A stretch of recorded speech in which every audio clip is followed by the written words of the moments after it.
Starting in 2007, the ENVS program received Mellon Grant funding to support innovative situated research projects overseas and support the students in these unique endeavors. Another grant was awarded in 2011, and initiative sites were launched as well, like CELS, Community Engagement Leadership in Science, and Lewis and Clark's overseas programs.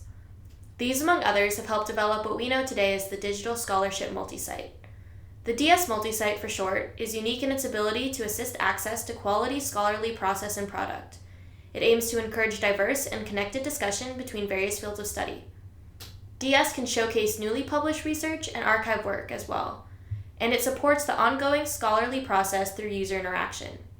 So why WordPress instead of alternative academic content management interfaces? WordPress offers highly customizable templates for simple user interaction and also includes various privacy settings so that a user can select exactly who has access to their work. The DS Multisite is a platform that hosts many individual and group sites underneath one main URL. This URL is shown here.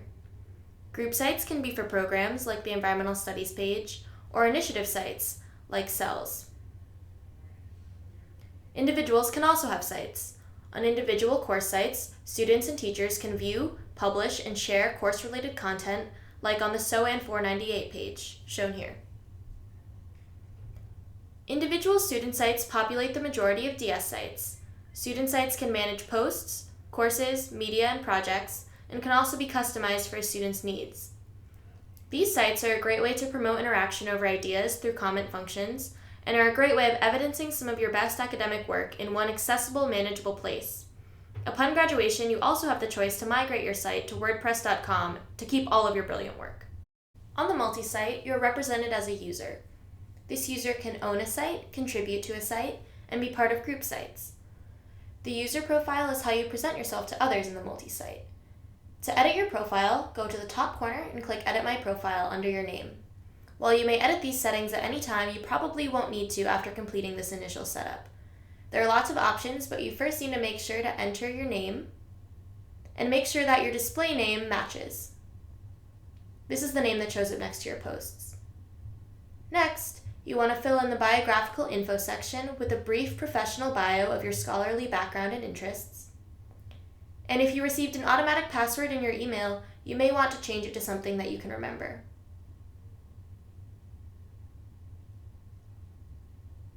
Finally, you can upload an avatar that will be displayed next to your name and represent you as a user on the site. Don't forget to click Update Profile so that your changes are saved. Now that you've set up your user profile, it's time to create a site. Navigate to the DS Help site, go to Set Up Your Site, Get a Site, and click the first link in order to be redirected to the Get a Site form.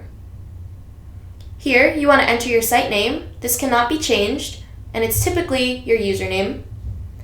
And then a site title, which can be creative and changed at any time. You can also choose themes for your site, and this will dictate the aesthetic and functionality. You have to select one from the options below.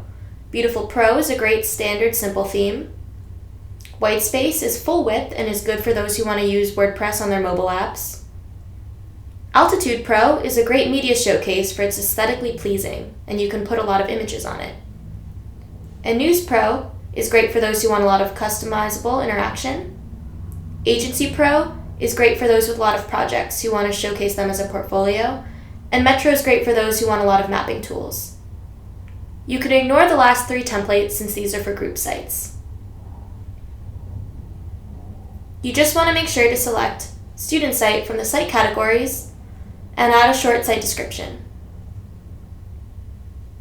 Later in the video, we will go into more about privacy settings, but you can set them here.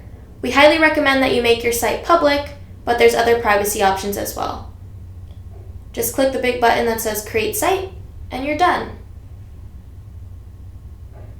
If you navigate back to your user page and refresh, you'll see that your site appears in the top left corner. If you go to the dashboard, you can begin setting up your site.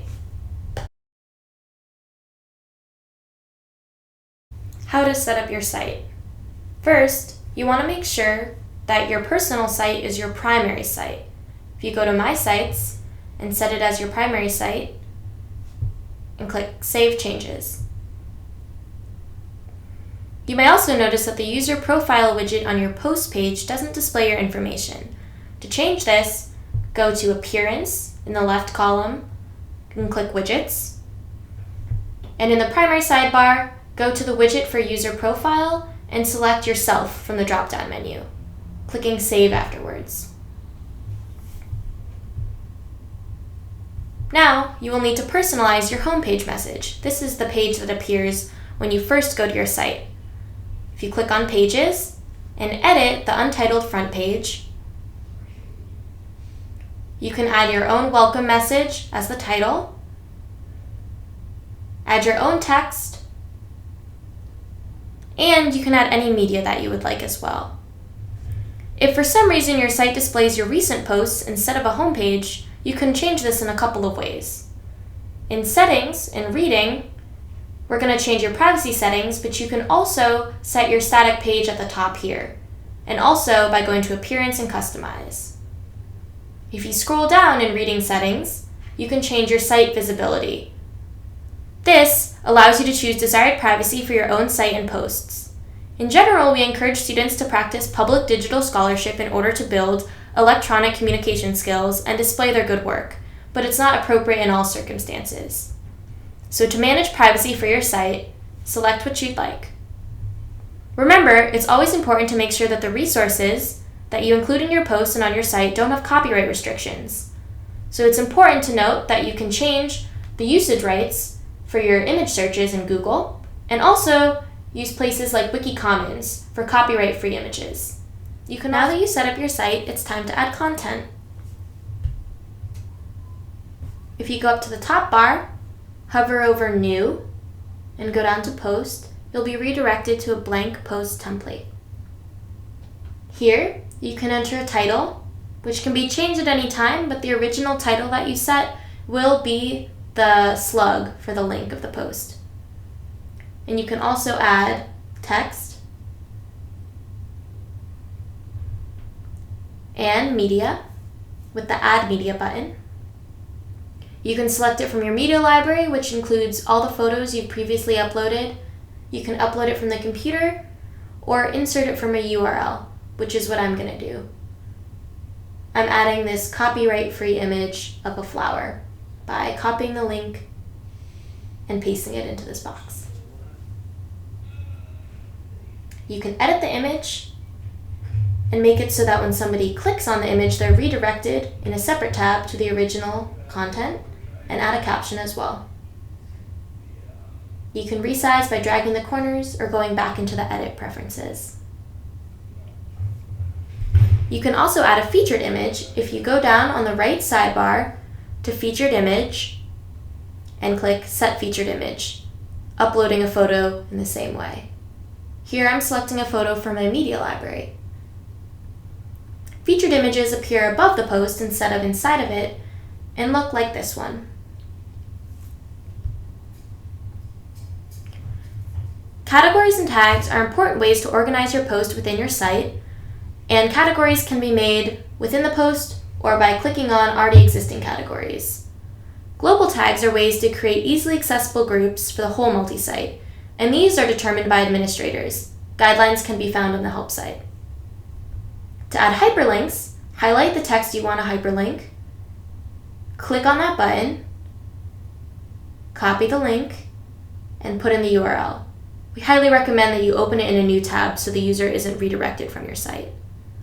By clicking text, you can look at the HTML code for more complicated edits. Make sure that you understand the Save Draft, Publish, and Preview functions. Preview shows you what your post would look like if it was published, or what your changes would look like. We hope that this was helpful in getting you started with the Digital Scholarship Multisite. If you have any more questions, further information can be found on the help site at ds.lclark.edu/help. And SAAB tutors are also available to help you with simple site basics and more advanced editing as well.